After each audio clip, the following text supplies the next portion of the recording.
Hi, this is Reading the Bible with me from A to Z, a project I am doing for myself, for my children, and for anyone who wants to listen. There's a certain power that comes with reading the Word out loud. It says in Romans 10:17 through 18, "Consequently, faith comes through hearing the message, and the message is heard through the Word about Christ." But I ask, did they not hear? Of course they did. Their voice has gone out into all the earth, their words to the ends of the world. Whoever has ears, let them hear. Acts 25. 3 days after arriving in the province, Festus went up from Caesarea to Jerusalem, where the chief priests and the Jewish leaders appeared before him and presented the charges against Paul.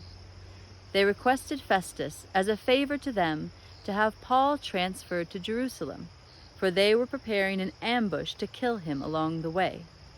Festus answered, "Paul is being held at Caesarea, and I myself am going there soon.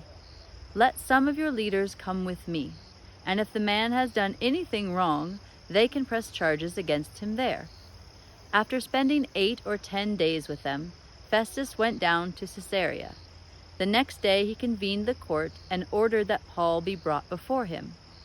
When Paul came in, the Jews who had come down from Jerusalem stood around him.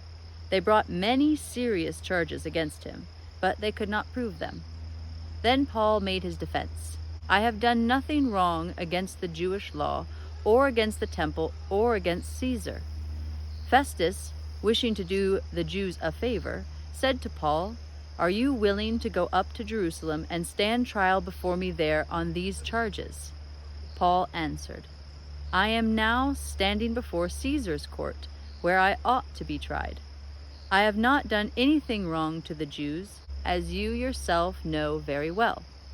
If, however, I am guilty of doing anything deserving death, I do not refuse to die. But if the charges brought against me by these Jews are not true, no one has the right to hand me over to them. I appeal to Caesar."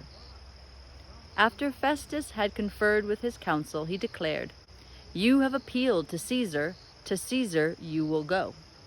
A few days later, King Agrippa and Bernice arrived at Caesarea to pay their respects to Festus.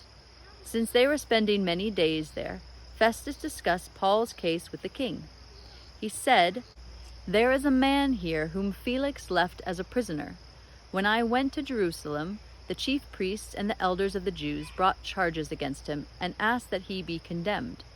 I told them that it is not the Roman custom to hand over anyone before they have faced their accusers and have had an opportunity to defend themselves against the charges. When they came here with me, I did not delay the case, but convened the court the next day and ordered the man to be brought in. When his accusers got up to speak, they did not charge him with any of the crimes I had expected.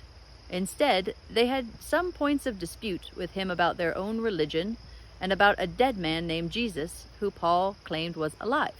I was at a loss how to investigate such matters, so I asked if he would be willing to go to Jerusalem and stand trial there on these charges. But when Paul made his appeal to be held over for the emperor's decision, I ordered him held until I could send him to Caesar." Then Agrippa said to Festus, "I would like to hear this man myself." He replied, "Tomorrow you will hear him." The next day, Agrippa and Bernice came with great pomp and entered the audience room with the high-ranking military officers and the prominent men of the city. At the command of Festus, Paul was brought in. Festus said, "King Agrippa, and all who are present with us, you see this man. The whole Jewish community has petitioned me about him in Jerusalem and here in Caesarea, shouting that he ought not to live any longer.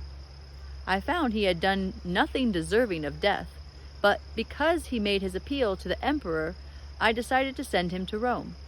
But I have nothing definite to write to his majesty about him. Therefore I have brought him before all of you, and especially before you, King Agrippa, so that as a result of this investigation I may have something to write. For I think it is unreasonable to send a prisoner on to Rome without specifying the charges against him."